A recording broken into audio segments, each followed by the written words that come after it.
The story begins at an art gallery's opening reception. Susan, the curator, sat alone and dejected after the celebration. She later returns to her multi-million-dollar mansion. Susan can't sleep, so she watches TV until morning. Her butler informs her that she has a package from the mailbox that morning. Her ex-husband Edward wrote a novel, which is included in the box.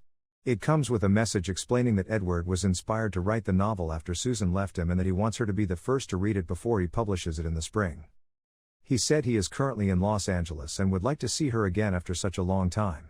Susan notices that the novel's title is Nocturnal Animals. Susan's husband, Hutton, later arrives, and she asks him why he didn't stop by the gallery the night before. Hutton apologizes and explains that he will be late for his team meeting if he stops by.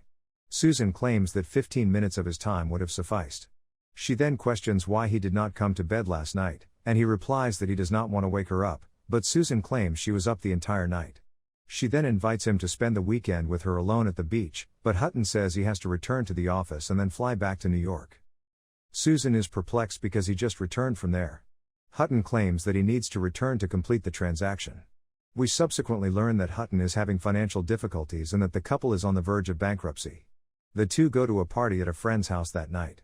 Susan's buddy inquires about her well-being because she appears anxious and unable to sleep. Susan claims that despite having everything in her life, she could not find happiness.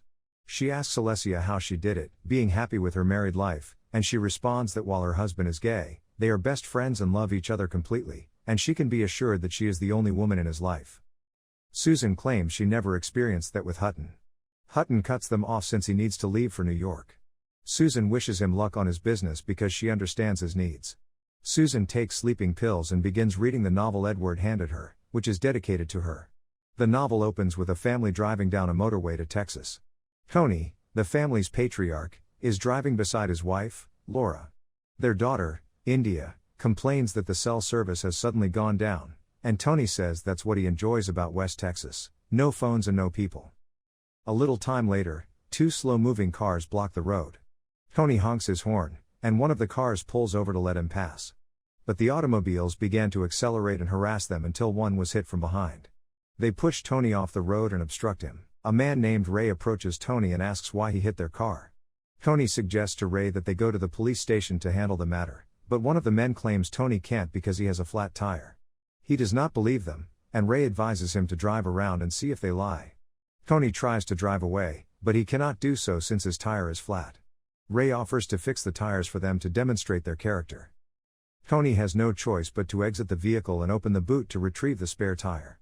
Ray then advises him to get his wife and daughter out of the car because they need to use a jack to move the automobile. Despite their fears, the ladies had no choice but to flee.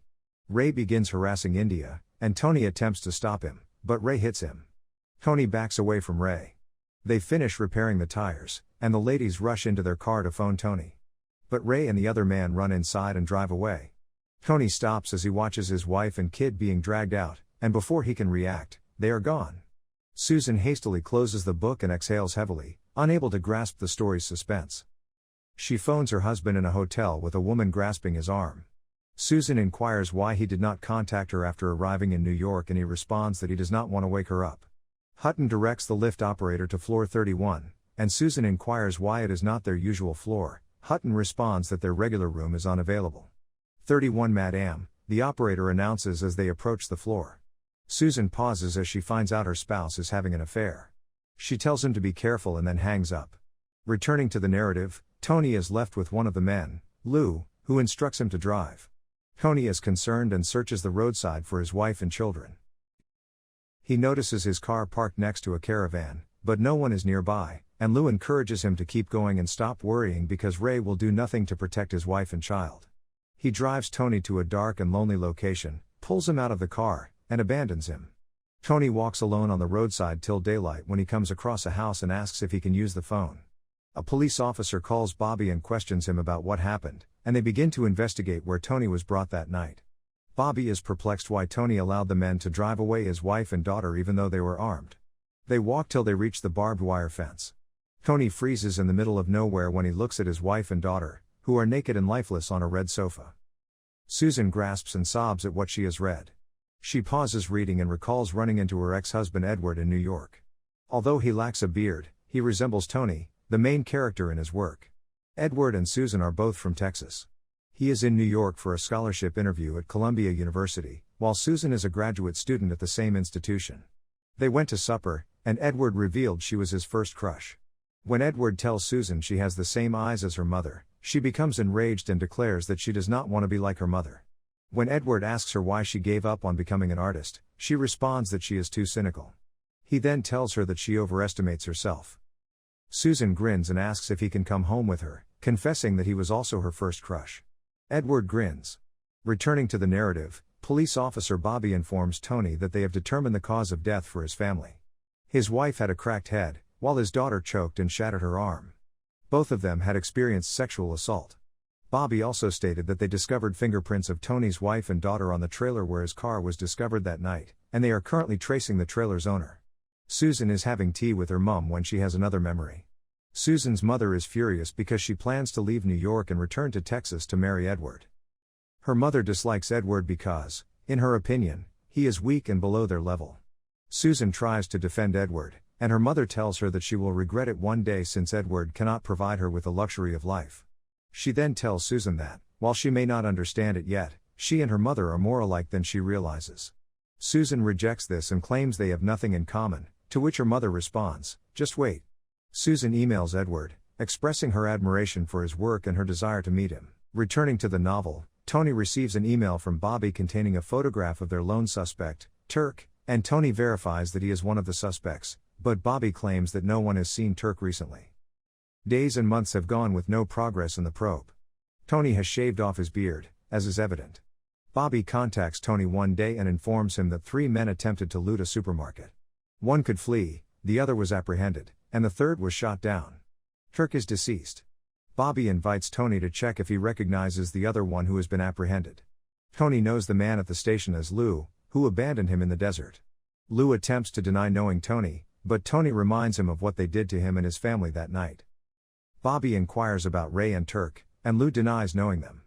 Bobby transports Lou to custody and informs Tony that he intends to prosecute Lou with murder based on his statement and the fingerprints found in the car and trailer.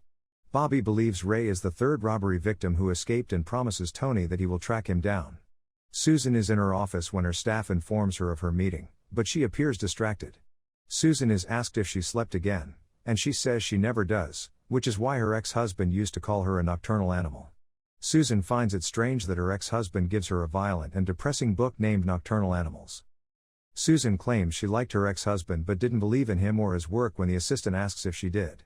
She admits to doing something dreadful to her ex-husband and leaving him forcefully for the stunning and attractive Hutton.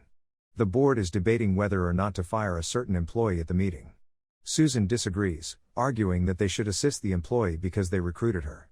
One of the board members tells Susan that she was the one who desired changes in the company, and Susan responds that it is sometimes not good to change things as they were, which may represent her remorse at the change she made in her life. In the story, Bobby takes Tony to the house where Ray is hanging out. Bobby claims Ray left no fingerprints at the crime scene and has a clean background, but Tony is convinced Ray is the perpetrator. The two approach him and invite him to the station. Bobby asks Ray whether he recognizes their car and the man driving, and Ray responds he has no idea. Tony, who is crying, turns around and looks at him. He reminds Ray of what he and his cronies did to his wife and daughter. Tony must be insane, according to Ray. Bobby handcuffs Ray and takes him to the trailer, where Ray and his guys rape Tony's wife and daughter. Tony presses Ray to reveal the full narrative of what transpired that night, and he tries to deny it once more. Tony becomes enraged and punches Ray. Rewind to a time when Susan and Edward were still together. Susan reads Edward's draft novel and tells him it isn't good enough. She requests that he do anything other than write. Edward was insulted, and Susan stated that she wanted to be practical and could not envision the future based on what he was doing.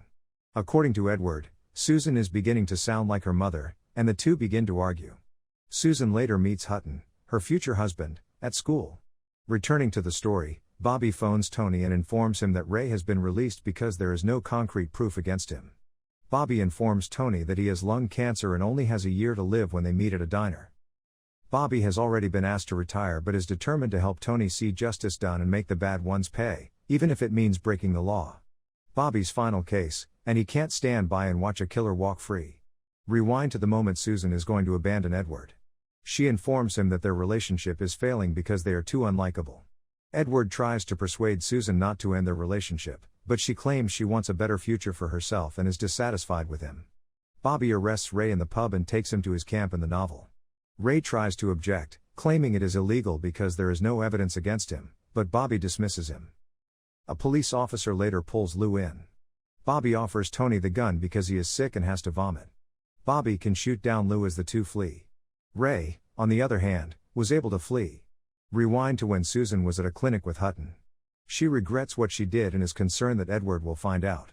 That's when we learn Susan had an abortion with Edward's baby. Hutton comforts her by telling her that Edward will never find out. After some while, they notice Edward sobbing outside their car. We now understand that Edward's meek personality caused him to lose his wife and baby, which he used as inspiration for the main character in his work Tony, whose meek nature likewise caused him to lose his wife and daughter. Returning to the narrative, Tony yells as he sees Lou dead, and now it's coming to him, the sorrow that if he had fought harder for them, he would not have lost his wife and daughter. Bobby calms him and assures him he is a nice man. They separate after he asks him to get up because they need to catch Ray. Tony drives inside the caravan house and sees Ray, at which point he points the gun at him. Ray makes fun of him because he believes Tony is too frail to use the rifle. He then admits to abusing Tony's wife and daughter and claims he had a good time. When Ray informs him that he is too weak to accomplish anything, Tony shoots him, but Ray hits him with a crowbar before he falls. When Tony awakens, we discover he has been hit in the eye and is struggling to find his way out. He kicks Ray, who is motionless on the floor, aimlessly. Outside the home, Tony stumbles and falls on his pistol. He pants and strains to breathe until he succumbs to his death. Susan is having a bath when she has an epiphany regarding Edward. When she sleeps, she receives an email from him asking when and where she wants to meet. Susan gets ready the next day, removes her ring, and smiles as she prepares to face her ex-husband. She comes to the restaurant and waits for him for several hours, but he never appears. Susan sobs as she focuses on her poor decisions, which lead to a failed marriage and a sad existence. If you enjoy our movie recap, subscribe to our channel for more updates.